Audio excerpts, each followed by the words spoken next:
DA মামলার পরবর্তী শুনানি কবে? রাজ্য সরকারি কর্মীদের জন্য লেটেস্ট আপডেট। তো দেখুন, এখানে বলা হচ্ছে 12ই আগস্ট সুপ্রিম কোর্টে ডিএ মামলার শুনানি হওয়ার কথা থাকলেও তা হয়নি। পিছিয়েছে রাজ্য সরকারি কর্মীদের ডিএ মামলার শুনানি। পুজোর আগে ডিএ মামলায় সুখবর মিলবে বলে আশাবাদী সরকারি কর্মীরা। তবে মামলা দীর্ঘায়িত হওয়ার কিছুটা হতাশ তারা। কবে মিলবে হকের ডিএ? বাড়ছে প্রতীক্ষা। জানিয়ে রাখি, রাজ্য সরকারি কর্মীদের মহার্ঘ ভাতা সংক্রান্ত মামলার পরবর্তী শুনানি রয়েছে আগামী 26শে আগস্ট। বিচারপতি সঞ্জয় করল ও বিচারপতি প্রশান্ত কুমার মিশ্রের বেঞ্চে ডিএ মামলার শুনানির জন্য উঠবে। ডিএ কর্মীদের মৌলিক অধিকার নয় বলে আদালতে জানিয়েছে রাজ্য। সুপ্রিম কোর্টে রাজ্যের আর্থিক অবস্থার কথা তুলে জোরালো সওয়াল করেন রাজ্যের আইনজীবী। যেহেতু কেন্দ্র ও রাজ্যের আর্থিক পরিকাঠামো ভিন্ন, তাই কেন্দ্র যে হারে ডিএ দেয় তার সঙ্গে রাজ্যের তুলনা করা চলে না বলে আদালতে জানায় রাজ্য। অন্যদিকে নিজেদের দাবিতেই অনড় রাজ্য সরকারি কর্মীরা।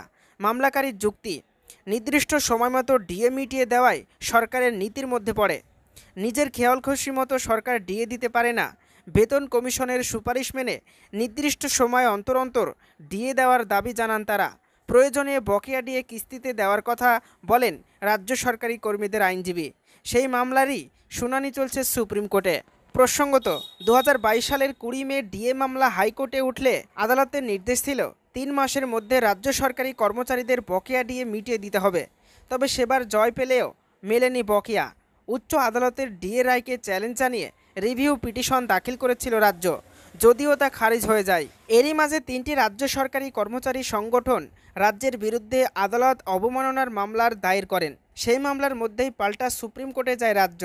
সেই 2022 সালের নভেম্বর থেকে সুপ্রিম কোর্টে ডিএ মামলা চলছে। গত 2022 সালের 20 মে হাইকোর্ট নির্দেশ দিয়েছিল যে 3 মাসের মধ্যে রাজ্য সরকারি কর্মচারীদের বকেয়া ডিএ মিটিয়ে দিতে হবে। এরপরই রাজ্য সরকার স্পেশাল লিভ পিটিশন দায়ের করে। সেই প্রেক্ষিতেই মামলা শুরু হয়। তারপর থেকে আরও একাধিকবার সুপ্রিম কোর্টে ডিএ মামলা আদালতে উঠলে বারে বারে শুনানি পিছিয়ে গিয়েছে। সম্প্রতি সুপ্রিম কোর্ট রাজ্যকে 25% ডিএ মিটিয়ে দেওয়ার নির্দেশ দিয়েছে, যদিও রাজ্য তা না মিটিয়ে ফের সুপ্রিম কোর্টের কাছে সময় চেয়েছে।